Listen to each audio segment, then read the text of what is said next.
हम लोग ये तक पढ़ेंगे कि अगर किसी नंबर लाइन को, बड़े से बड़ा क्वेश्चन ले लें कि किसी नंबर लाइन को आपको √5 को आपको नंबर लाइन पर रिप्रेजेंट करना है, ये भी पढ़ना सिखाएंगे। हम लोग को 10.5 को पॉइंट वाले नंबर को भी रिप्रेजेंट करना सिखाएंगे नंबर लाइन पर। अगर 2 + √3 होगा तो इस नंबर को भी रिप्रेजेंट करना सिखाएंगे कि नंबर लाइन पे से कैसे रिप्रेजेंट कर सकते हैं, और बड़े ही आसानी और बड़े ही सिंपल तरीके से आपको सिखाएंगे, कोई कॉम्प्लिकेटेड नहीं, आराम से सीखेंगे हम लोग, ठीक है। तो कतई परेशान नहीं होना है, 0 लेवल से स्टार्ट किया है और आपको 0 to हीरो लेवल तक लेके चले। हेलो दोस्तों, कैसे हैं आप? स्वागत है आपका एजुकेशन अड्डा में। आज हम लोग क्लास 9 का नंबर सिस्टम कंटिन्यू करेंगे। लास्ट वीडियो में हम लोगों ने नंबर सिस्टम के कुछ पॉइंट के बारे में सीखा था, आज उसी को कंटिन्यू करते हुए हम लोग अपना स्टडी को और आगे करेंगे। तो चलिए कुछ रिवीजन करते हुए हम लोग स्टार्ट करते हैं। लास्ट वीडियो में हम लोगों ने सबसे पहले नेचुरल नंबर के बारे में पढ़ा था। नेचुरल नंबर जिसे हम लोग n से इंडिकेट करते हैं। तो नेचुरल नंबर हमने क्या कहा था? नेचुरल नंबर वैसी संख्या जिसे हम किसी वस्तु या किसी ऑब्जेक्ट को हम लोग क्या कर सकते हैं, गिन सकते हैं। नेचुरल नंबर क्या है? वैसी संख्या जिससे हम किसी वस्तु या किसी ऑब्जेक्ट को हम लोग काउंट कर सकते हैं। ये नेचुरल नंबर, इसे नेचुरल नंबर कहा क्यों गया? क्योंकि ये नेचर से मिला है। इसे हम लोगों ने क्या कहा? नेचुरल नंबर कहा, है ना। ये हमें हमारे पूर्वजों से मिला है। उसके बाद हम लोगों ने पढ़ा होल नंबर। होल नंबर क्या था? होल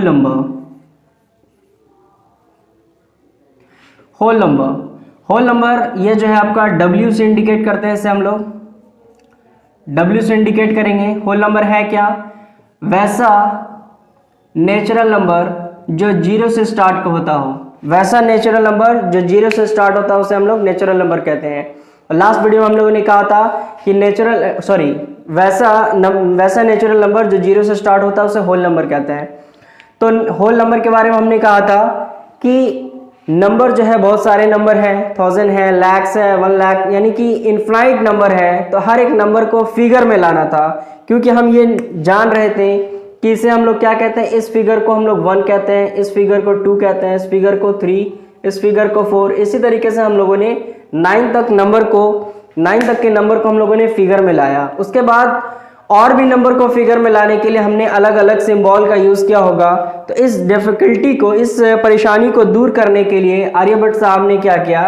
आर्यभट्ट साहब ने 0 का इन्वेंशन किया। अब बहुत सारे मेरे दोस्त ये सोचते होंगे कि आर्यभट्ट साहब, है ना, आर्यभट्ट नहीं कह के आर्यभट्ट साहब कह रहे हैं। अरे मेरे भाई, हम डॉक्टर साहब कह सकते हैं, हम इंजीनियर साहब कहते हैं, है ना। तो हम आर्यभट्ट साहब क्यों नहीं कह सकते?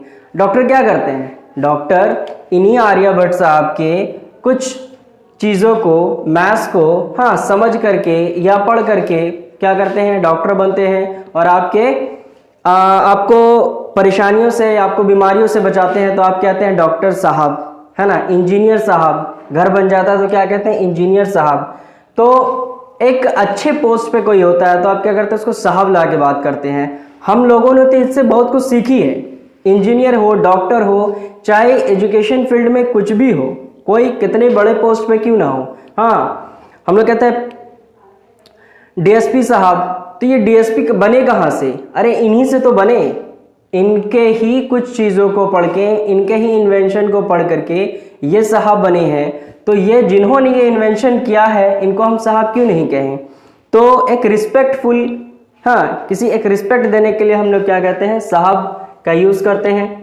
तो चलिए फिलहाल, तो आर्यभट्ट साहब ने क्या किया? 0 का इन्वेंशन किया। तो हमने क्या कहा? होल नंबर कहा। फिर हमने लास्ट पढ़ा था कि इंटीजर नंबर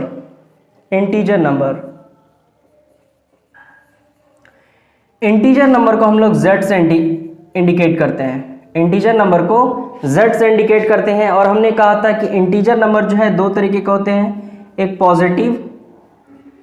पॉजिटिव और दूसरा जो होता है निगेटिव।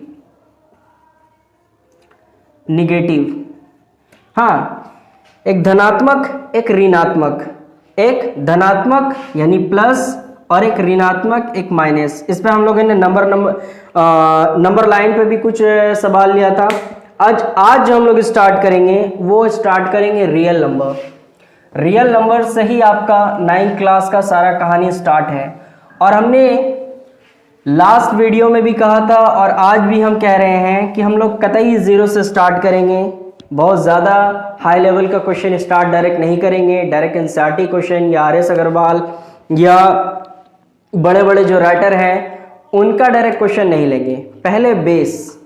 क्योंकि आप किसी भी कंपटीशन लाइन में जाएं, हाँ, चाहे वो जेईई मेंस का हो, नेट का हो, नीट का हो, या आप सिविल सर्विस में जाएं, किसी भी आप एजुकेशन फील्ड में जाएं, तो 12th के एबव आपसे कोई कंपटीशन में नहीं पूछता। जो भी पूछता है बिलो 10, हाँ, बिलो 10 आपसे सारा क्वेश्चन पूछा जाता है। तो हमारा बेस अच्छा होगा तो हम किसी भी कंपटीशन को पढ़ने के एलिजिबल हो जाएंगे। ठीक है, कंपटीशन हमारे लिए ज़्यादा परेशानी का सबब नहीं बनेगा। तो चलिए कतई ज़ीरो से पढ़ेंगे, परेशान नहीं होना है। एक एक छोटा छोटा पॉइंट लेंगे। फ्रैक्शन में भी पढ़ेंगे तो हम लोग ये तक पढ़ेंगे कि अगर किसी नंबर लाइन को बड़े से बड़ा क्वेश्चन ले लें कि किसी नंबर लाइन को आपको √5 को आपको नंबर लाइन पर रिप्रेजेंट करना है, ये भी पढ़ना सिखाएंगे। हम लोग को 10.5 को पॉइंट वाले नंबर को भी रिप्रेजेंट करना सिखाएंगे नंबर लाइन पर। अगर 2 + √3 होगा तो इस नंबर को भी रिप्रेजेंट करना सिखाएंगे कि नंबर लाइन पे इसे कैसे रिप्रेजेंट कर सकते हैं, और बड़े ही आसानी और बड़े ही सिंपल तरीके से आपको सिखाएंगे। कोई कॉम्प्लिकेटेड नहीं, आराम से सीखेंगे हम लोग। ठीक है, तो कतई परेशान नहीं होना है।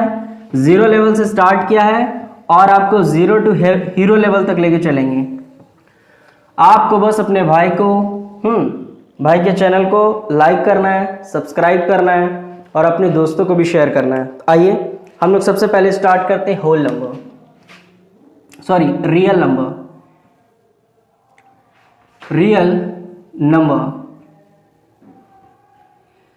नंबर स्टार्ट करेंगे।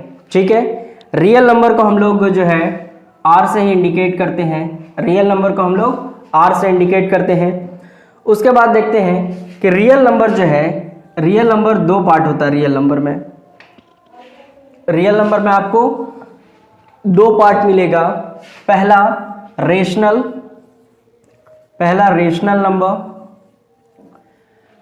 नंबर और दूसरा irrational number.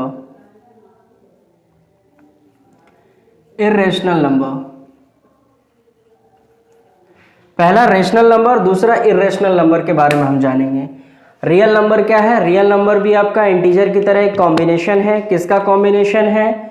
Real number, rational number और इर्रेशनल नंबर का जो कॉम्बिनेशन है उसी को हम लोग क्या कहेंगे? रियल नंबर कहेंगे। क्योंकि इसका नाम रियल इसलिए भी रखा गया क्योंकि इसके अंदर अब सारा नंबर क्या हो जाता है? फिट हो जाता है, सारा नंबर इसके अंदर समा जाएगा, इसीलिए हम लोग इसे रियल नंबर का नाम देते हैं। तो चलिए रियल नंबर में का जो आपका पहला पॉइंट है रेशनल नंबर, जो आपका क्वेश्चन आपका यहीं से बनता है। 9th क्लास जो है बेसिक यहीं से स्टार्ट है। तो हम लोग सबसे पहले देखेंगे कि रेशनल नंबर किसे कहते हैं। चलिए रेशनल नंबर किसे कहेंगे?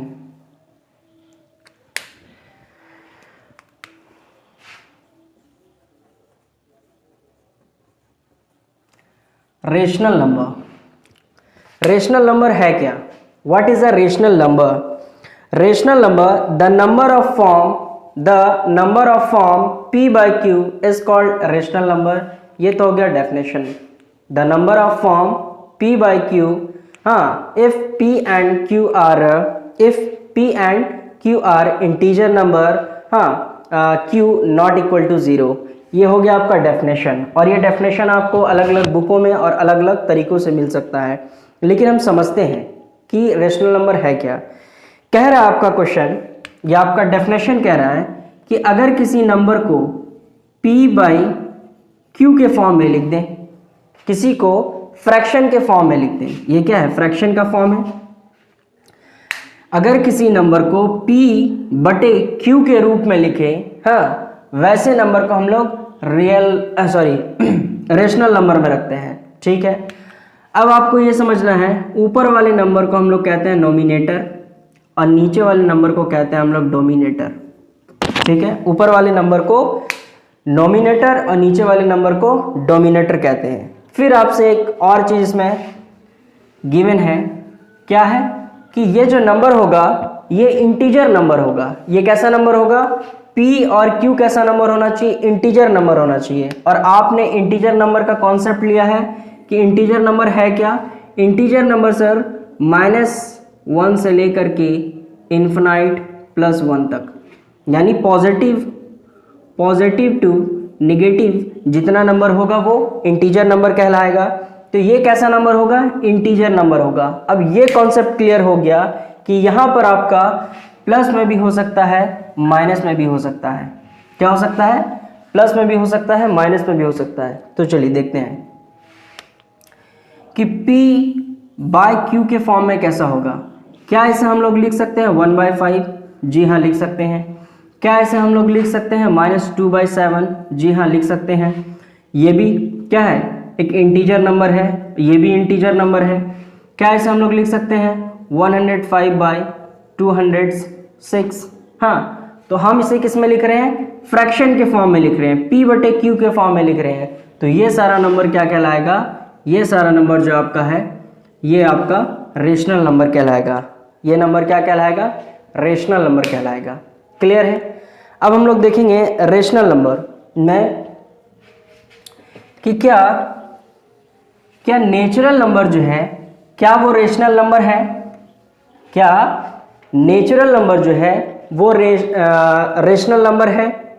चेक करेंगे पहले कि क्या जो आपका नेचुरल नंबर है। नेचुरल नंबर क्या है सर? ये आपका है 1, है ना, ये आपका है 2, ये आपका है 3, इस तरीके से 4, इस तरीके से नंबर चलता रहेगा। ये आपका सारा का सारा नंबर क्या है? नेचुरल नंबर है। ये आप जान रहे हैं।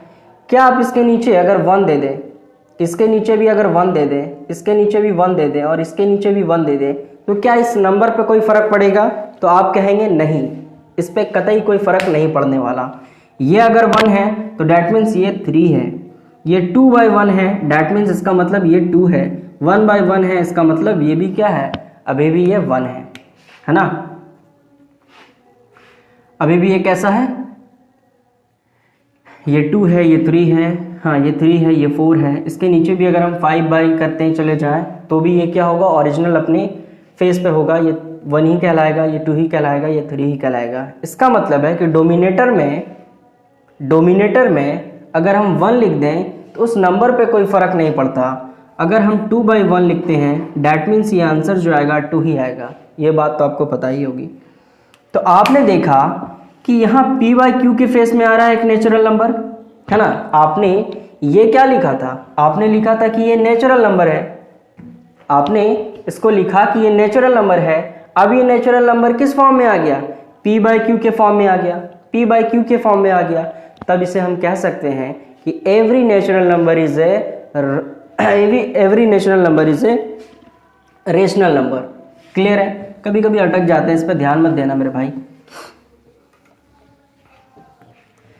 चलिए अब बात आती है कि क्या पाई जो है वो आपका रेशनल नंबर है। एक दिन मैं अपने कोचिंग में पढ़ा रहा था तो एक बच्चे ने कहा, हाँ मेरे स्टूडेंट ने कहा, सर पाई का भी मान 22/7 होता है, तो क्या ये रेशनल नंबर है या नहीं है?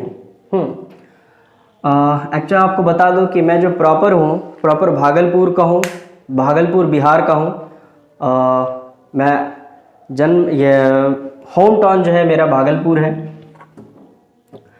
मैं एक बिहारी हूँ, गर्व से कहता हूँ बिहारी हूँ मैं। चलिए, तो उन बच्चे से ने कहा कि क्या पाई की जो वैल्यू होगी, पाई का जो वैल्यू है वो होता है 22/7, ठीक है 22/7। तो इसे हम लोग रेशनल नंबर में क्यों नहीं रखते हैं? इसे हम लोग इर्रेशनल नंबर क्यों कहते हैं? बात सही है, उसका भी कहना सही था कि हमने क्या सीखा है कि पाई क्या है, पाई की वैल्यू जो है 22/7 होती है। तो इसको हम लोग इर्रेशनल नंबर में क्यों रखते हैं, रेशनल नंबर में क्यों नहीं रखते हैं? तो आपको समझने वाली बात है कि पाई है क्या, एक्चुअल में पाई क्या है। क्या पाई की वैल्यू सच में 22/7 होती है? तो नहीं। पाई जो है आपका, अगर कोई सर्कल है और इस सर्कल का कुछ ना कुछ ये रेडियस होगा, सॉरी ये डायमीटर होगा और ये इसका सरकमफेरेंस होगा। ये बाहरी एरिया जो होगा ये क्या कहलाएगा, सरकमफेरेंस कहलाएगा और ये डायमीटर कहलाएगा। बस पाई भी यही है। पाई क्या है, सरकमफेरेंस, किसी भी सर्कल का सरकमफेरेंस और डायमीटर का जो रेशियो है यही क्या कहलाता है, पाई कहलाता है। यही क्या कहलाता है, पाई कहलाता है। मान लीजिए कोई सर्कल होगा, कोई सर्कल जो है 22 सेंटीमीटर होगा उसका सरकमफेरेंस, बाहरी सतह कितना होगा 22 होगा और डायमीटर जो है 7 होगा। तो उसको एक मान लिया गया कि इसकी वैल्यू बन गई 22/7। क्या बन गई, 22/7 हमने मान के चला। अब हमें ये बताइए, अगर हमको सूरज का सरकमफेरेंस मेज़र करना होगा तो क्या ये पाई का वैल्यू यही रखेंगे, यही सरकमफेरेंस होगा, यही डायमीटर होगा, आएगा पाई की वैल्यू एग्जैक्ट 22/7? तो आप कहेंगे नहीं, ये पाई की वैल्यू नहीं आएगी।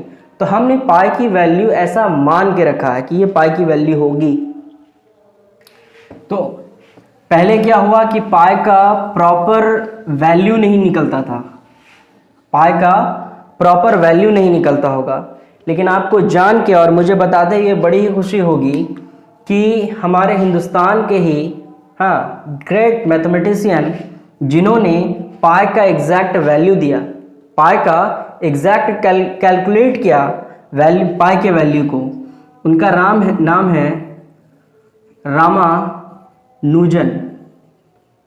ठीक है, क्या नाम है उनका, रामानुजन। इन्होंने पाई का एक्चुअल वैल्यू दिया।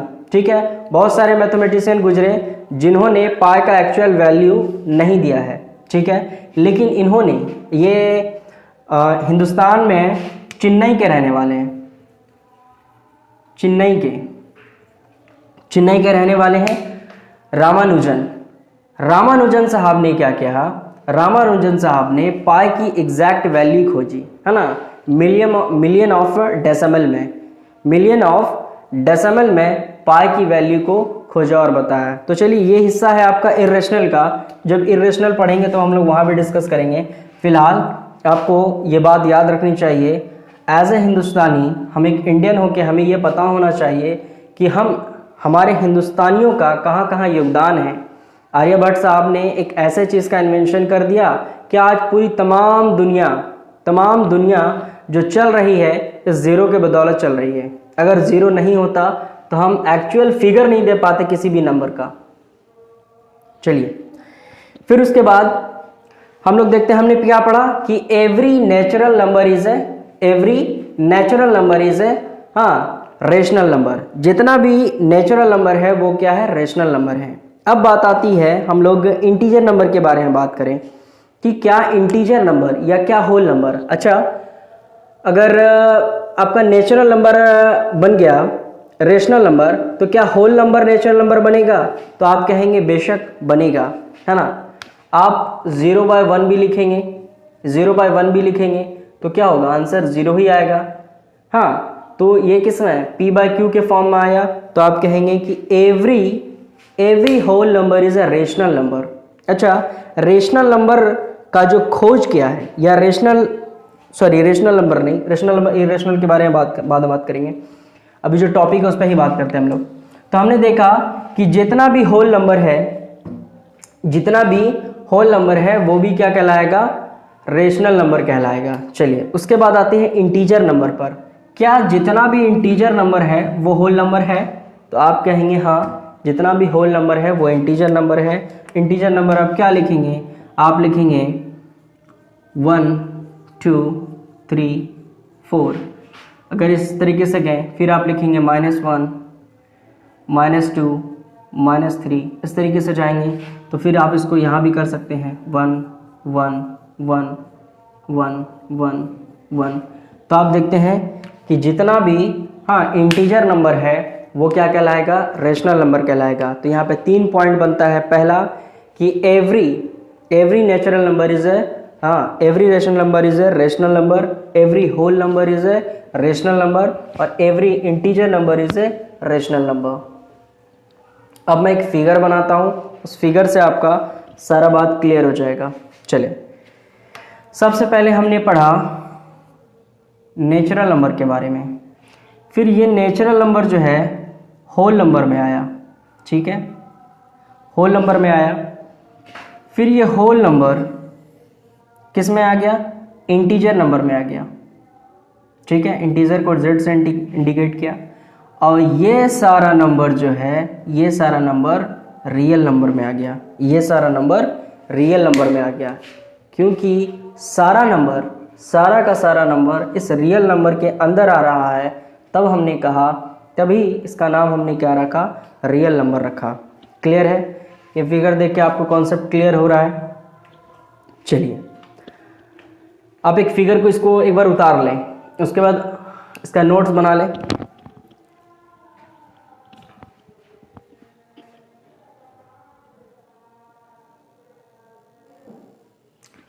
आइए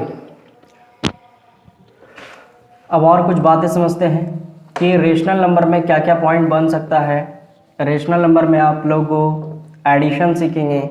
उससे पहले छोटा सा बात है रेशनल नंबर में कि अगर इक्विवेलेंट नंबर आप रेशनल नंबर में देखेंगे, है ना। इक्विवेलेंट नंबर होता क्या है, ये बच्चे वाली बातें हैं, 6-7 की बात है। जब बात कर रहे हैं तो डिस्कस करते हुए चल जाएं। इक्विवेलेंट कैसे कहेंगे, अगर 1/2 है तो क्या आप 2/4 लिख सकते हैं? क्या ये इसके बराबर होगा? क्या ये इसके बराबर होगा? तो आप कहेंगे यस, ये 2 1 जा 2, ये 2 2 जा 4, ठीक है। अगर ये 3/9 है तो आप क्या लिख सकते हैं, इसे 1/3 लिख सकते हैं। तो आप कहेंगे सही बात है, ये 1 टाइम में, ये 3 टाइम में, है ना। तो इक्विवेलेंट नंबर उसे कहते हैं कि नंबर का, हाँ, किसी भी रेशनल नंबर का फेस अलग हो, किसी भी रेशनल नंबर का फेस अलग हो, लेकिन उसकी एग्जैक्ट वैल्यू जो है दूसरे वैल्यू से मैच कर जाती है ना। इसी को हम लोग कहते हैं इक्विवेलेंट नंबर। तो आप एक नंबर का कई इक्विवेलेंट नंबर निकाल सकते हैं। आइए एक एक करके देख लेते हैं। छोटी छोटी बातें हैं, जैसे हमने कहा कि 1/2 इक्वल हो जाएगा किसके, 2/4 के। तो आपको कुछ नहीं करना है, 2 से ऊपर भी मल्टीप्लाई, 2 से नीचे भी मल्टीप्लाई। फिर यहाँ भी क्या करना है, 2 से क्या था, यहाँ 3 से करना है, तो 3 2 जा 6। फिर यहाँ क्या करना है, यहाँ 3 से, अब 4 से करिए, तो 4 1 जा 4 और 4 2 जा 8, सारा वही आएगा, 4 1 जा 4, 4 2 जा, सारा एक जैसा नंबर है। इसी तरीके से 5/10।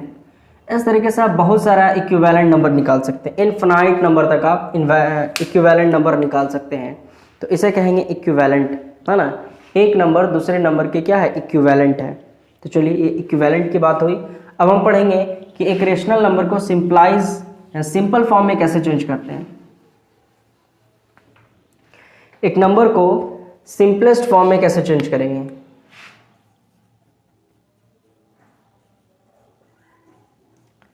सिंपलेस्ट फॉर्म में, जैसे कोई नंबर है 12/18 लिखते हैं। चलिए 12/18 है, इसको सिंपलेस्ट फॉर्म में लिखना है। हाँ, सिंपलेस्ट फॉर्म का मतलब होता है इसको आप कितना छोटे से छोटा नंबर कर सकते हैं, इसे कितने छोटे से छोटे नंबर में आप इसे कन्वर्ट कर दें। तो आप देखेंगे कि इन दोनों के बीच में एक कॉमन नंबर होगा, वैसा टेबल होगा जो 12 में, वैसे टेबल जिसमें 12 भी आता हो और 18 भी आता हो, है ना। तो आप क्या देखते हैं, तो 2 देखते हैं, तो 2 के टेबल में भी और 12 आता है, 2 के टेबल में 18 भी आता है। 3 का भी टेबल है तो हम लोग 3 लेंगे, तो 3 4 जा, है ना, 3 4 जा 12 और 3। अच्छा 3 से आगे बढ़े, क्या 4 के टेबल से और ये दोनों कटेगा। 4 के टेबल से ये तो कट जाएगा, लेकिन 4 के टेबल से ये नहीं कटेगा।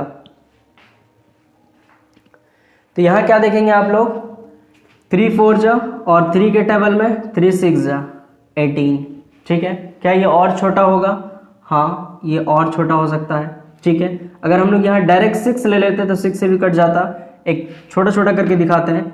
फिर 2 के टेबल से ये कट जाएगा, फिर 2 के टेबल से 3 टाइम में कट जाएगा। तो आपका सिंपलेस्ट जो आया वो आया 3, अगर आप डायरेक्ट यहाँ पर से बड़ा नंबर लेते हैं तो 6 के टेबल में ये काट देते हैं, 6 के टेबल में 2 टाइम है, 6 के टेबल में 3 टाइम है, तो यही आंसर आता। ठीक है, तो इसे कहेंगे सिंपलेस्ट फॉर्म में। कोई रेशनल नंबर होगा, हाँ रेशनल नंबर, कोई बड़ा नंबर होगा, उसको आपको किसी नंबर से डिवाइड करते हुए एक छोटे से फॉर्म में लेके आना है, तो ये हो गया रेशनल नंबर का सिंपलेस्ट फॉर्म। अब जो हम लोग पढ़ेंगे वो पढ़ेंगे addition of rational number. Addition of rational number पढ़ेंगे। हमने देखा क्या है कि हम एलसीएम भी सीख जाते हैं, गिर पढ़ के एलसीएम सीख जाते हैं, हम लोग हायर क्लास में चल जाते हैं, और कभी ऐसा हो जाता है कि हमें फ्रैक्शन का एडिशन मिल जाए तो हम क्या हो जाता है कि थोड़ा सा दिक्कत हो जाती है। हाँ, बहुत सारे हमने 10th क्लास के स्टूडेंट को देखा है, 9th क्लास के स्टूडेंट को देखा है कि क्वेश्चन तो बना रहे हैं, क्वेश्चन बन जाता है, लेकिन जैसे ही कुछ बेसिक्स बातें आती हैं वहाँ पे हम लोग फंस जाते हैं। तो हम लोग क्या करते हैं, एक वीडियो इसी तरीके का लेके चलते हैं जहाँ आपका जो भी बेसिक्स बातें हैं सब क्लियर हो जाए, ताकि आपका एक वीडियो में सारा कॉन्सेप्ट क्लियर हो जाए। सिलेबस तो पढ़ना ही है, सिलेबस पढ़ने के लिए हमारे पास बहुत टाइम है, सिलेबस पढ़ेंगे ही, लेकिन उससे पहले हम लोग कुछ बेसिक्स सीखते चलते हैं। चलिए, एडिशन ऑफ फ्रैक्शन जो है वो 3 टाइप का होगा। पहला टाइप जो हम लोग देखेंगे, टाइप 1 जो देखेंगे कि आप देखा होगा कोई नंबर है 2/7, फिर कोई फ्रैक्शन वाला नंबर है 5/7। तो आपने क्या देखा, आपने देखा कि यहाँ जो डोमिनेटर है ना, ये दोनों डोमिनेटर सेम है और नोमिनेटर डिफरेंट है। ये हो गया पहले टाइप में। तो इस केस में हम लोग क्या करते हैं, तो 2 डोमिनेटर में से एक को लिख देते हैं नीचे, ठीक है, और ऊपर वाली जो वैल्यू है उसको ऐड कर देंगे। ऊपर वाली वैल्यू को हम लोग क्या कर देंगे, ऐड कर देंगे। तो ये भी 5 + 2 क्या हो जाएगा, 7/7। तो ये कट के 1 आ गया आंसर। क्लियर है, समझ रहे आप मेरी बात को? क्या है, डोमिनेटर सेम है, नोमिनेटर डिफरेंट है। डोमिनेटर सेम है, नोमिनेटर डिफरेंट है। अच्छा, ये शुरू करने से पहले एक छोटा सा और बात है। क्या है, कंपैरिजन वाले नंबर।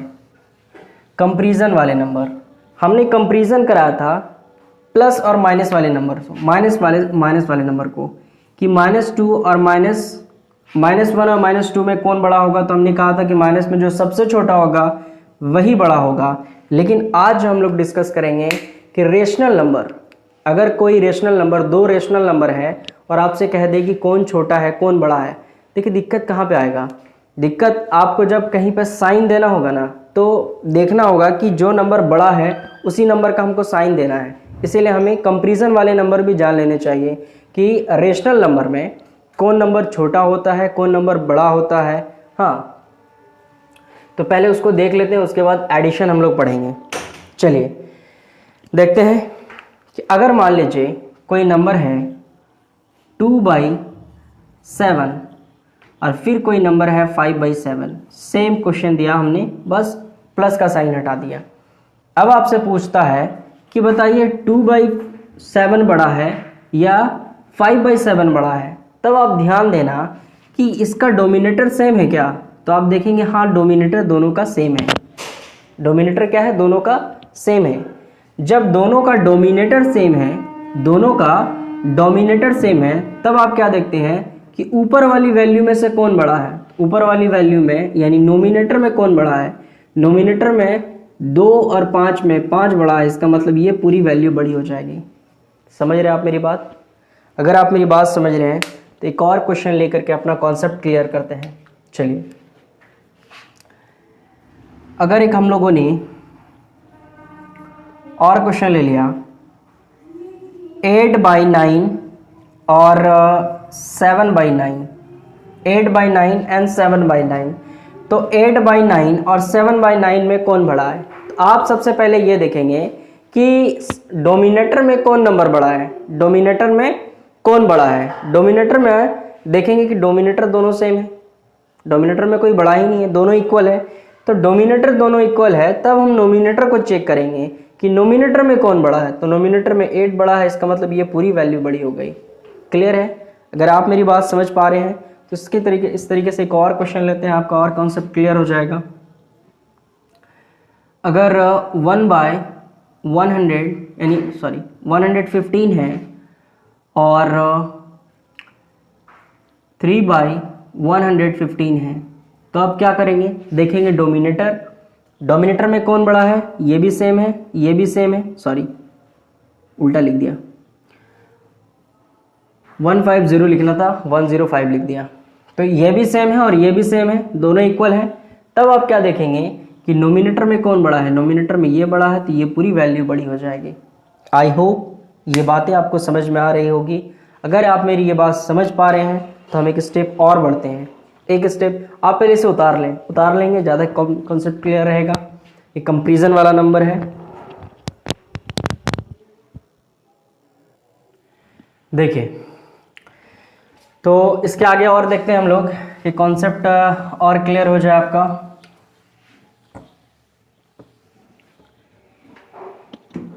इसके बाद देखेंगे हम लोग कि 2/7 एंड 2/9 चेंज क्या है, चेंज इस बार है डोमिनेटर डिफरेंट है, नोमिनेटर इक्वल है। डोमिनेटर डिफरेंट है, नोमिनेटर इक्वल है ना। ये दोनों वैल्यू चेंज है और ऊपर वाली वैल्यू इक्वल है। तभी इस केस में क्या होगा, तो आप यही सोच रहे होंगे कि जो बड़ा है वही बड़ा होगा, नहीं, इस केस में जस्ट उल्टा होगा। इस केस में जस्ट उल्टा होगा, क्या कि नीचे वाली वैल्यू जितनी छोटी होगी वही सबसे बड़ी वैल्यू होगी। इसका मतलब 2/7 जो है ये बड़ा होगा और 2/9 छोटा होगा। समझ रहे मेरी बात। डोमिनेटर डिफरेंट है, नोमिनेटर इक्वल है, तो डोमिनेटर में जो सबसे छोटा होगा वही सबसे बड़ा नंबर कहलाएगा। क्लियर है, जस्ट उल्टा पहले वाले से। चलिए उसके बाद एक और क्वेश्चन लेते हैं और आपका कॉन्सेप्ट क्लियर हो जाएगा। अगर 13/12 है और 13/10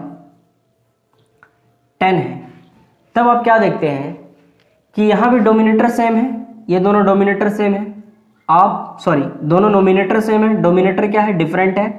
तो जो छोटा होगा डोमिनेटर में जो सबसे छोटा होगा वही सबसे बड़ा होगा। इसका मतलब 13/10 जो होगा सबसे बड़ा होगा आपका। क्लियर है, आई होप ये बात भी आप समझ रहे होंगे। हाँ, इस पे आज कुछ क्वेश्चन ले लें, प्रैक्टिस करें घर पे। हाँ, आप कुछ भी मन से अपने कोई भी नंबर लिख लें और लिख करके देखें। 2-3 बार प्रैक्टिस करेंगे, आपके दिमाग में सेट हो जाएगा। कोई सा भी नंबर ले लें, ज़रूरी नहीं है कि नंबर आपको कोई बुक में ही दिया हो। आप हज़ारों करोड़ों नंबर क्या कर सकते हैं, सोच सकते हैं। उसी तरीके से आप सोचें। चलिए उसके बाद अब क्या होगा, अब दोनों डिफरेंट होगा। अब क्या होगा, दोनों डिफरेंट, नोमिनेटर भी डिफरेंट होगा, डोमिनेटर भी डिफरेंट होगा। ये हो गया 2/3 और ये हो गया 4/7। चलिए अब क्या हो गया, डोमिनेटर भी सेम है, डिफरेंट है, नोमिनेटर भी डिफरेंट है, दोनों वैल्यू क्या है, डिफरेंट है। तब इस केस में आप क्या करेंगे कि इस जो नोमिनेटर है, हिंदी में इसको हम लोग क्या कहते हैं, हर कहते हैं। तो इसके नोमिनेटर से इसको मल्टीप्लाई करेंगे और इसके नोमिनेटर से इसको मल्टीप्लाई करेंगे क्या कि 2/3 है, इसको ऊपर भी 7 से और नीचे भी 7 से मल्टीप्लाई करेंगे। सेम यही केस करेंगे कि 4/7 है, अब इसके डोमिनेटर से यहाँ मल्टीप्लाई करेंगे, ऊपर भी और नीचे भी मल्टीप्लाई करेंगे। तब आप क्या देखते हैं कि ये हो जाता है आपका 14। चलिए इसको थोड़ा ऊपर लिख लें, ये हो जाएगा आपका 14, है ना। 14 डिवाइडेड बाय 21 और यहाँ भी क्या हो जाएगा 12/21। तब आपने देखा कि डोमिनेटर सेम है, इसका मतलब नोमिनेटर में जो सबसे बड़ा होगा वही वैल्यू सबसे बड़ी होगी। क्लियर है, आई होप मेरी बात आपको क्लियरली समझ में आ रही होगी कि कोई भी रेशनल नंबर, 2 रेशनल नंबर आपसे दे दिया जाए तो आप बड़े ही आसानी से, बड़े ही सिंपल तरीके से आप उसे समझ सकते हैं कि कौन नंबर छोटा है और कौन नंबर बड़ा है। क्लियर है? चलिए, और आप एकदम कतई परेशान नहीं होना है, आराम आराम से पढ़ना है। ये नहीं सोचना है कि ये कौन सा लेवल है। ये आप अपने 8th क्लास में अगर कोई आपका भाई है 7th में है तो आप उसे भी बता सकते हैं कि ये आपका एकदम बेसिक लेवल है। अगर आप रेशनल नंबर पढ़ रहे हैं तो ये एकदम बेसिक लेवल है, ये आप हम लोग सीख लेते हैं, उसके बाद भी हम लोग क्वेश्चन लेंगे। हमने कहा कि हायर से हायर क्वेश्चन लेंगे। फिर कहते हैं कि 2 + √3 को हम लोग किस पर, नंबर लाइन पर रिप्रेजेंट करना सीखेंगे। बड़े से बड़े नंबर को रेशनलाइज में कैसे चेंज करते हैं। मान लीजिए कि 2.33 इस तरीके से नंबर जा रहा है, इसको रेशनल नंबर में चेंज करना है। विथिन 5 सेकेंड में आपको बता सकता हूँ कि ये रेशनल नंबर में कैसे चेंज हो सकता है, विथिन 5 सेकेंड। तो कतई परेशान नहीं होना है, बेसिक सीखे सबसे पहले। चलिए, आज हम लोग एडिशन तक सीखेंगे। एडिशन के बाद आज रोक देते हैं, उसके बाद एडिशन देखेंगे। इसका पहला जो टाइप है, टाइप 1 जो है, टाइप 1 क्या है आपका? टाइप 1 अभी हमने पहले भी बताया था कि 1/2 है और 3/2 है। तो आप क्या करेंगे कि दो डोमिनेटर सेम है तो दो में से एक को लिखेंगे और ऊपर वाली वैल्यू को जोड़ देंगे। तो 1 + 3, इसका मतलब ऊपर हो जाएगा 4/2, 2 के टेबल से ये 2 टाइम में, तो आंसर क्या हो गया? 2 हो गया। क्लियर है? चलिए, आई होप मेरी बात ये समझ रहे हो। तो एक और क्वेश्चन लेते हैं।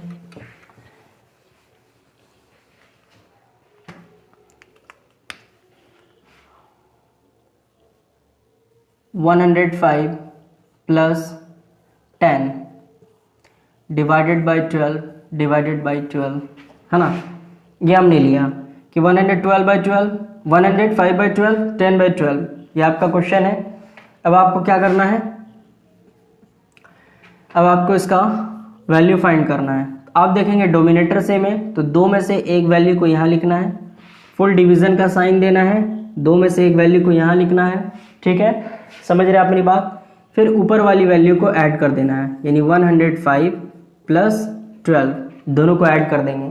तो दोनों को ऐड करेंगे तो 10 है तो दोनों को ऐड करेंगे तो क्या हो जाएगा 115/12। ये कटेगा तो इसे काटना है, नहीं कटेगा तो छोड़ देना है। फिलहाल ये 3 के टेबल से कट जाएगा, 3 के टेबल से नहीं कटेगा। देखना है जिस टेबल से कटेगा इसे काट देना है, नहीं तो वैसे ही इसको छोड़ देंगे। सिंपलेस्ट फॉर्म में चाहे तो सिंपलेस्ट फॉर्म में भी कर सकते हैं, नहीं तो यहीं पे हम लोग सिंपलेस्ट फॉर्म में अगर कहेगा तो करना, नहीं तो ऐसे ही आंसर छोड़ देना है। क्लियर है? आई होप मेरी बात समझ रहे हैं आप लोग कि डोमिनेटर अगर सेम होगा तो हम लोग क्या करेंगे। ठीक है,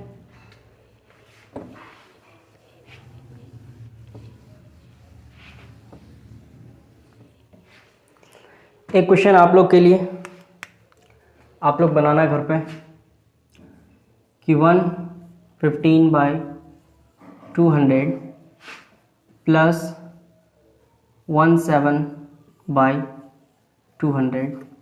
चलिए, ये आप उतार लें, ये आपके लिए है। ठीक है ना। अब आप घर पे बनाना है, इसे प्रैक्टिस करना, बड़ा ही आसान है। और अपने भाई को सपोर्ट करना नहीं भूलें। हाँ, वीडियो खुद भी देखें और अपने दोस्त, भाई और अपने से छोटे जो है, अगर कोई 8th क्लास में है तो उसके लिए भी ये वीडियो जो है यूज़फुल है, वो भी देख सकते हैं, तो रिकमेंड करें उन्हें भी। ठीक है, चलिए इस क्वेश्चन को मिटा देते हैं। उसके बाद हम लोग देखते हैं टाइप 2। टाइप 2 देखते हैं कि टाइप 2 क्या कह रहा है। टाइप 2 में क्या है कि अगर कोई नंबर है 1/5 + 2/7, 1/5, 2/7। अब आप कहेंगे कि यहाँ नोमिनेटर भी सेम नहीं है, डोमिनेटर भी सेम नहीं है, तब इस केस में क्या होगा। यहाँ नोमिनेटर भी सेम नहीं है और डोमिनेटर भी सेम नहीं है, तब आप क्या करेंगे, तब आप डोमिनेटर को देखना, आप डोमिनेटर को देखना कि यहाँ जो है 5 है और यहाँ 7 है और ये दोनों नंबर है कैसा, और ये एक प्राइम नंबर है। 5 भी और 7 भी दोनों कैसा नंबर है, प्राइम नंबर है। जब एक प्राइम नंबर आएगा, एक प्राइम एक नॉन प्राइम, है ना, एक प्राइम एक नॉन प्राइम रहेगा तो भी यही सिस्टम कर लगाना है, यही रूल लगाना है। अगर 2 प्राइम नंबर है तो भी यही काम करना है। करना क्या है, आपको क्रॉस मल्टीप्लाई करना है, इसका इसके साथ गुना, इसका इसके साथ गुना और इन दोनों का गुना आपस में कर देना है। ठीक है, फिगर समझ रहे हैं, इसका इसके साथ कोना कोनी, इसका इसके साथ इन दोनों का मल्टीप्लाई आपस में कर देना है, कोना कोनी गुना करना है, कोना कोनी कोन कोना। ठीक है, चलिए तो हम क्या करेंगे, 7 1 तो 7 बन जा 7, 5 और 2, चलिए थोड़ा सा एक्सप्लेन करके दिखाते हैं। तो 1 इंटू 7 प्लस है, प्लस लिखें, 5 इंटू 10 यानी 2 इंटू 5, फिर पूरे में डिवीज़न का साइन देना है ना, डिवीज़न का साइन देना है और नीचे वाले को नीचे वाले से मल्टीप्लाई करना है, यानी 7 इंटू 5 कर देना है। अब कुछ बचा, कुछ नहीं बचा, कतई परेशान नहीं होना है, बड़ा ही आसान हो गया। 7 बन जा 7 और 5 2 जा 10, तो 10 लिखा हमने और divided by 35, divided by 35। Clear है, चलिए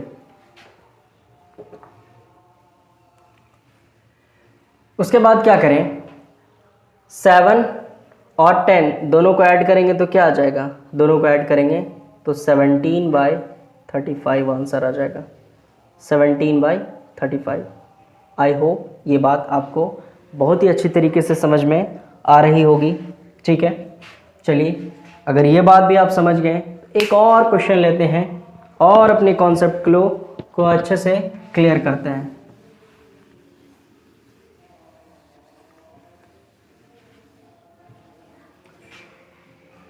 क्या बनता है आपका क्वेश्चन कि 7/4/3 प्लस 5/4।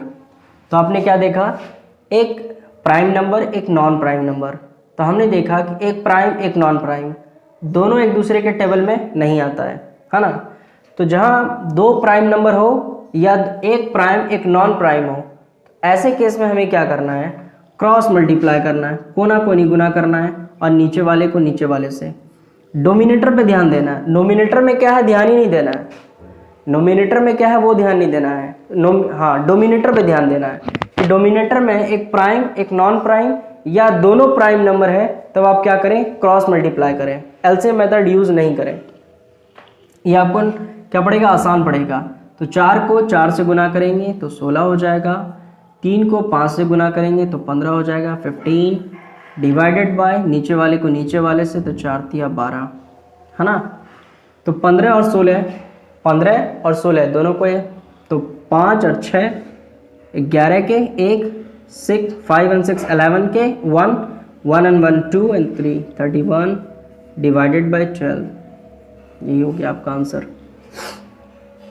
क्लियर है, आई होप ये बात भी आपको बहुत ही अच्छे तरीके से, बहुत क्लियर ढंग से समझ में आया होगा। ठीक है, उसके बाद एक और टाइप है, उसके लिए पहले एलसीएम सिखाते हैं। पहले एलसीएम पे बात करेंगे कि पहले एलसीएम कैसे निकालते हैं। एलसीएम क्योंकि टाइप थर्ड जो है वो पूरा एलसीएम पे ही डिपेंड है। एलसीएम अगर आ गया तो आपका फ्रैक्शन का एडिशन या सब्ट्रैक्शन बड़ा आसान हो जाएगा। तो उसको बनाने के लिए, टाइप 3 बनाने के लिए हम लोग पहले एलसीएम पढ़ेंगे, एलसीएम का कॉन्सेप्ट ले लेंगे, उसके बाद टाइप 3 को डिस्कस करेंगे। आई होप ये बातें और ये सारा तरीका आपको समझ में आया होगा। हमने बहुत सारी बातें आज बात करी रेशनल नंबर के बारे में, और इसके बाद रेशनल नंबर पे जो 9th क्लास का क्वेश्चन होगा वो क्वेश्चन भी लेंगे। उसके बाद धीरे धीरे अपने लेवल को डेवलप करेंगे, जैसे जैसे ही सीखते चले जाएंगे और अपने लेवल को भी डेवलप करते चले जाएंगे। तो आई होप ये पूरा सेशन, ये पूरा वीडियो आपको अच्छा लगा हो, तो आप वीडियो को लाइक करें, शेयर करें और दोस्तों को सब्सक्राइब करें। Thank you.